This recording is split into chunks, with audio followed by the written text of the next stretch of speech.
Oke, jadi ini adalah monitor gaming Asus murah yang lu bisa dapetin di marketplace saat ini. Asus VP249 QGR.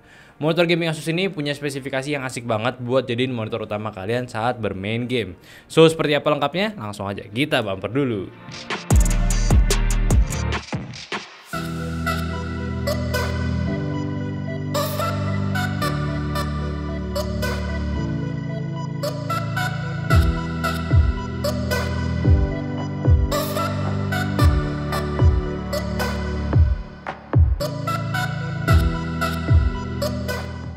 Selamat datang di Nyantai dengan gue Ali. So, di sini adalah channel yang suka review dan juga riset sesuatu berkaitan dengan teknologi. So, kalau kalian tertarik bisa aja subscribe dulu ke channel ini dan pastinya aktifin juga notifikasinya biar tahu dan langsung tonton video terbaru kita nantinya. Oke? Jadi monitor ini unik. Kalau lihat dari toko online itu memang nggak ada menariknya sama sekali. Asli kayak monitor zaman dulu aja bentukannya itu, apalagi dari stand monitor bulatnya ini rasanya itu kayak lu lagi pakai monitor ataupun komputer di ruang guru aja gitu. Kurang gitu. Tapi pas gua hands on langsung si monitornya, ini tipikal monitor yang modern lah untuk saat ini. Kok bisa ya? Pertama dari standnya ini memang bentuknya bulat, tapi Asus pinter ya. Mereka ngasih detail kecil berupa circular cut, jadi ada tekstur memutar sehingga tak terlihat seperti stand monitor murah. Ya memang terlihat basic aja sih, nggak ada yang bisa diadjust dari ketinggiannya, nggak ada gitu ya. Lubang buat kabelnya juga nggak ada gitu ya. Dan ya standar aja gitu, tapi seenggaknya nggak terlihat B aja lah. Tapi memang jelasnya si monitor ini lebih cocok langsung pasang ke monitor ARM karena estetikanya itu bakalan lebih dapet. Kayak bagian displaynya aja udah tipis bezelnya, paling dagunya yang agak sedikit tebal buat logonya. Jadi tetap masih asik gitu, nggak kelihatan biasa aja. Ya walaupun kalau lihat dari belakangnya, gua rasa ini bagian yang lu nggak mau lihat gitu karena bentukannya itu lengkung doang, nggak ada tekstur apa-apa. Ya intinya Asus pinter lah buat nutupin kebiasaannya dari si monitor ini. Soal durabilitas sesuai untuk di harganya, material ABS bagian belakangnya ini nggak terlalu kopong, masih cukup berisi dan untuk tingkat kekuatan standnya juga ya udah sosok lah, nggak gampang goyang apalagi kalau lu pakai meja IKEA lu yang lagi geter-geter. Terus juga untuk engsel nengoknya juga nggak terlalu luas dan gampang juga untuk pengaturannya. Anyway, dari portnya sendiri cukup unik lah pemasangannya karena ditempatinnya agak sedikit ke dalam, jadi perlu pengokin dikit kabelnya pas lagi masang si colokannya. Terus untuk colokannya sendiri juga masih friendly nih buat PC lama karena masih nyediain colokan VGA. Sisanya ada satu HDMI sama satu DisplayPort. Lalu untuk pengaturan monitornya atau OSD-nya terdapat di sisi kanan bawah monitornya dengan penanda menghadap ke depan. Jadi pengaturan itu nggak sulit buat dicapai tangan, sama juga untuk LED indikator berada di sebelahnya. Nah, beralih ke spesifikasi utamanya, panel monitor Asus VG249 ini menggunakan panel berukuran 23,8 inci atau pembulatannya di 24 inci lah, di resolusi Full HD, dan panel yang digunakan sudah pakai IPS non-glare dengan tingkat brightness di 250 nits tipikal. Refresh rate-nya udah tembus di 140 Hz dengan response time-nya di 1 millisecond. Ada adaptive sync-nya juga dan juga G-Sync sama FreeSync. Cuma kalau untuk color akurasi itu nggak disebutkan ya berapa.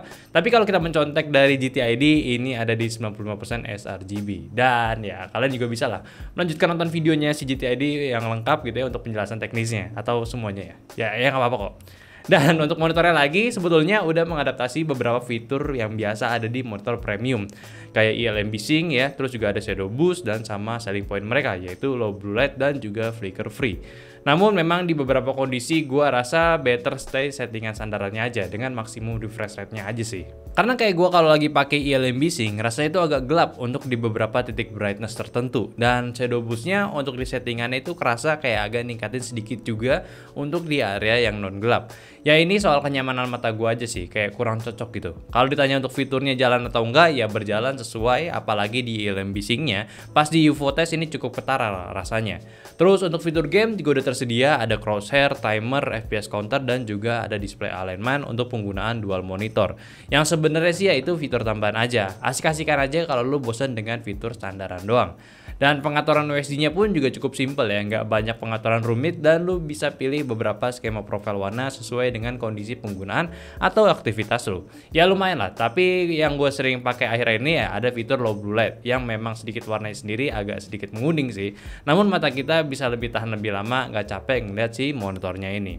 Dan oh iya juga untuk soal speaker ya, Asus VV249 ini juga udah ada 2x2 speaker, 2 watt speaker ya, yang suaranya sih cukup standaran. Main lah buat kalian yang masih belum ada speaker di PC kalian, bisa di backup sama monitornya.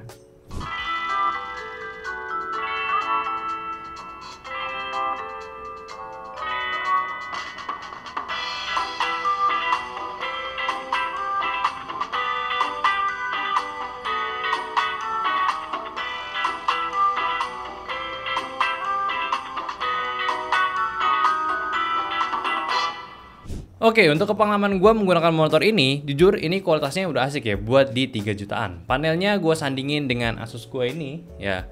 Ini warnanya udah sama juga, nggak beda. Paling yang gue sayangkan di sini untuk seharga 3 jutaan belum ada fitur ergonomisnya. Nggak kayak favorit gue sebelumnya, yaitu si BenQ GW2480T.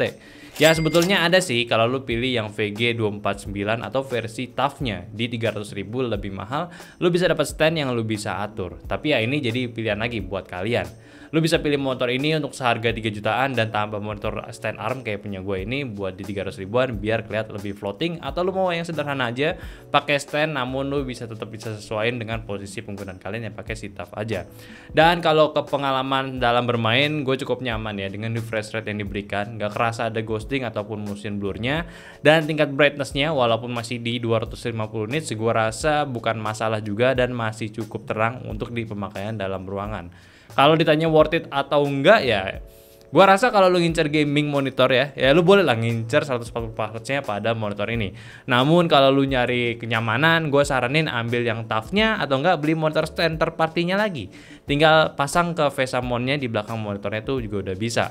Oke, mungkin itu aja dulu pembahasan gua dari motor gamingnya Asus si VP249G. Ya itulah, share video ini ke teman kalian juga ya yang lagi butuh monitor gaming harga murah juga, dan jangan lupa kasih pendapatnya di kolom komentar, dan yang terpenting aktifin notifikasinya dulu sama follow juga sosial media kita di Instagram Nyandote, dan follow juga pribadi gua di Aldian WTS, dan join juga Discord kita yang linknya ada di deskripsi.